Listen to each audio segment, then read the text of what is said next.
KDM membalas nyinyiran seorang pengamat politik yang disiarkan di Metro TV dengan memaparkan data kinerja yang telah ia capai bersama para pejabat lainnya di Pemprov Jawa Barat. Sebelumnya, sejumlah pihak, khususnya dari pihak yang kontra, memang mulai kerap menggunjing Deddy Mulyadi sejak ia menjabat sebagai Gubernur Jabar. Mereka menuduh KDM dengan beragam isu dan tudingan.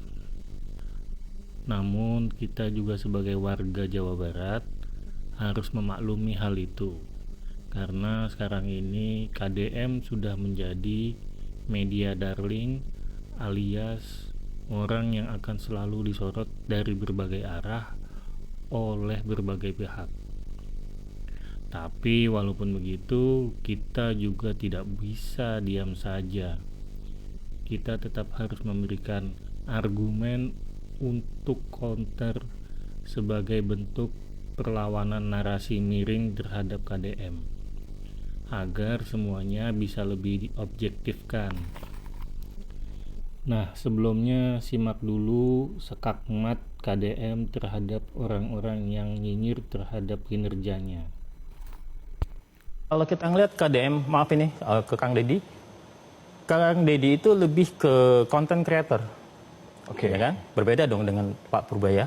Pak Purbaya itu bukan content creator. Jadi apa yang disampaikan Pak Purbaya itu data dan faktanya seperti itu, ya kan? Kalau Kang Deddy, ya content creator Mas tahu sendiri tujuannya adalah untuk mungkin kita bisa katakan itu pencitraan. Assalamualaikum, sampurasun, lejeng enjing, wargi Jabar, dan seluruh warganet dimanapun berada. Semoga pagi hari ini pagi yang membahagiakan, mencerahkan, dan membawa harapan.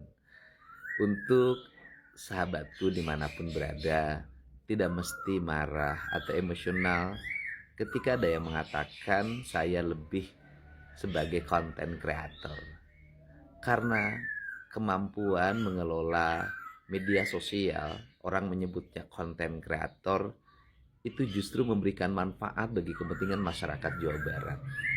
Pemprov Jabar tidak mesti lagi mengeluarkan uang puluhan miliar untuk kerjasama media, membayar buzzer, membayar influencer, dan akhirnya bisa kita gunakan uang itu untuk kepentingan masyarakat.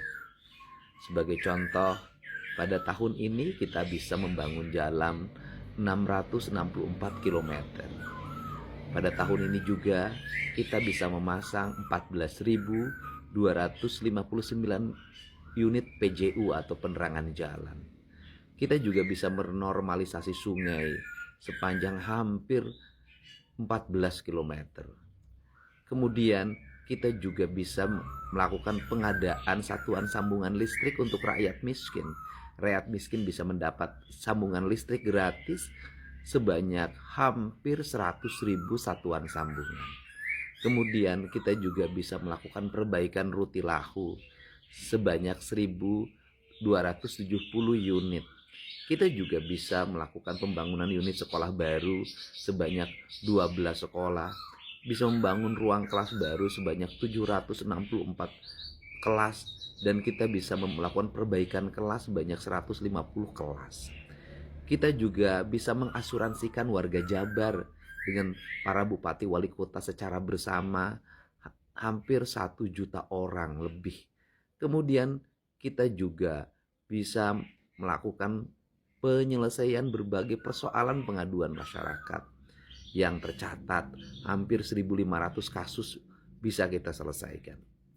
Dan kemudian juga kita bisa memberikan beasiswa untuk baju, biaya sekolah gratis untuk anak-anak kita sebanyak 3.500 orang anak. Tentunya seluruh rangkaian ini diraih dengan kerja keras kita bersama.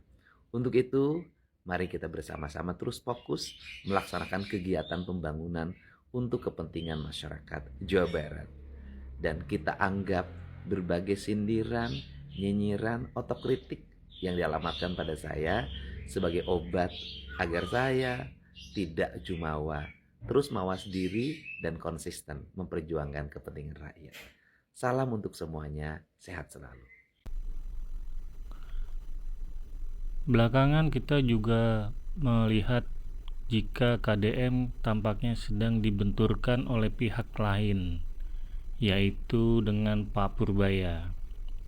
Emang dari kemarin-kemarin kita juga tampaknya melihat sulit untuk mencari lawan bagi KDM. Kedua orang ini sama-sama baik kinerjanya. Kami pribadi meyakini bahwa apa yang dilakukan Pak Purbaya itu juga bertujuan untuk memperbaiki Indonesia. Hal yang sama juga dilakukan oleh KDM. Jadi keduanya memiliki niat yang tulus untuk kebaikan bangsa ini. Kita juga sebaiknya tidak membenturkan dua orang baik ini. Memang kemarin ada perbedaan dalam penyebutan data keuangan yang mengendap di daerah antara Pak Purbaya dan KDM. Tetapi sepertinya itu bukanlah hal yang bisa dijadikan sebagai pijakan untuk membenturkan keduanya.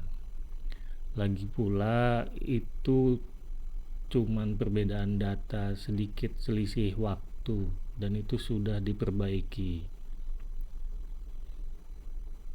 di mana Pak Purbaya menyampaikan data di bulan September, sedangkan KDM merujuk pada data bulan Oktober.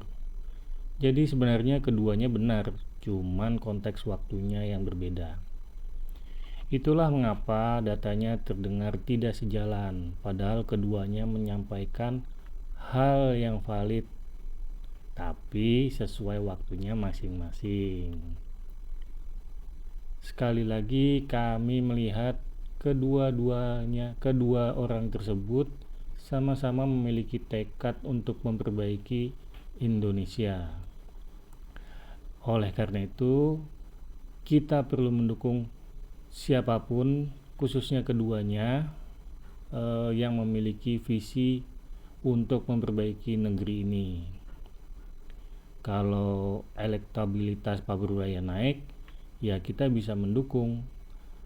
Pun juga kalau elektabilitas KDM juga tinggi, kita juga bisa mendukungnya.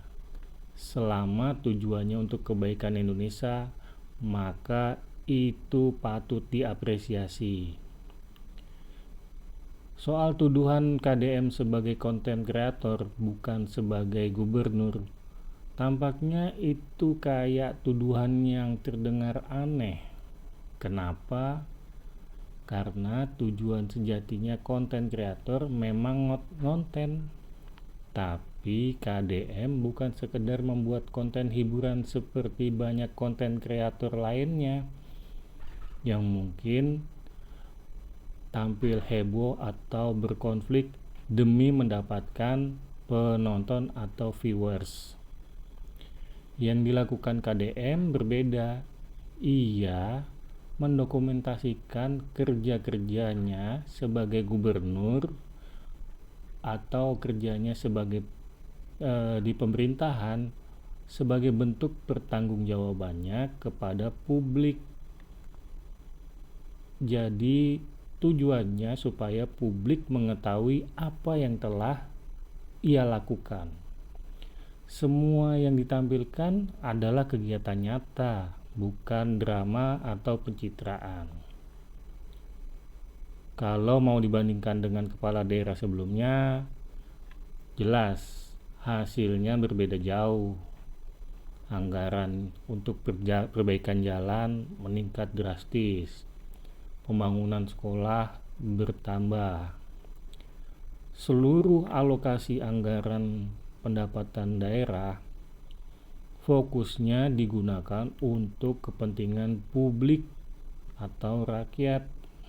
Jadi konten yang dibuat oleh KDM tidak ditujukan untuk eksistensi pribadinya, tapi sebagai dokumentasi kinerjanya sebagai pejabat publik. Kalaupun ada semacam hiburan yaitu sebagai bentuk selingan daripada konten-konten yang ada di channel KDM supaya penonton tidak terlalu bosan.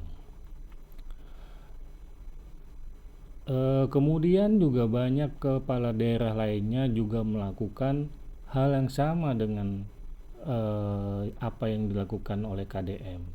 Misalnya di Cianjur, Purwakarta, dan daerah-daerah lainnya. Mereka mulai meniru langkah KDM dalam mendokumentasikan kegiatan-kegiatan pemerintahan mereka. Dan memang seharusnya begitu. Pejabat publik wajib mendokumentasikan dan menyebarkan aktivitasnya kepada masyarakat sebagai bentuk pertanggungjawaban moral dan transparansi. Dulu istilahnya dokumentasi. Sekarang dengan perkembangan media sosial istilahnya disebut sebagai konten. Tapi esensinya tetap sama. Menyimpan, mengarsipkan, dan membagikan kegiatan agar publik atau masyarakat tahu apa yang sedang dikerjakan oleh pemerintah. Jadi ketika KDM membuat konten, itu bukan soal pencitraan, itu laporan visual yang dilakukan oleh KDM kepada masyarakat, bentuk dokumentasi modern. Jadi kita bisa melihatnya sebagai langkah transparansi, bukan cuma sekedar konten demi mendapatkan apresiasi.